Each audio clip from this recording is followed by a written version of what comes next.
Hi everyone, welcome to Flossy Reads. আজকে আমি প্লামের green tea রিভিটালাইজিং face মিস্টের review দেব। তোমরা এটা টোনার হিসেবে, মিস্ট হিসেবে, সেটিং স্প্রে হিসেবে বা মেকআপ ফিক্সার হিসেবে ব্যবহার করতে পারো। এতে আছে green tea extract, glycolic acid, aloe vera, glycerine. It's good for oily and combination skin. এটা স্প্রে প্যাকেজিংয়ে আসে, এটা খুব ভালোভাবে এবং ইভেনলি প্রোডাক্টটাকে ডিস্ট্রিবিউট করে।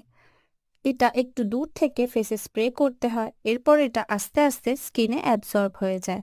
এটা স্কিনটাকে হাইড্রেট এবং ময়শ্চারাইজ করে। এটা স্কিনে একদমই স্টিকি ফিল হয় না। এটার প্রাইস 360 টাকা, সো ইটস অ্যাফোর্ডেবল।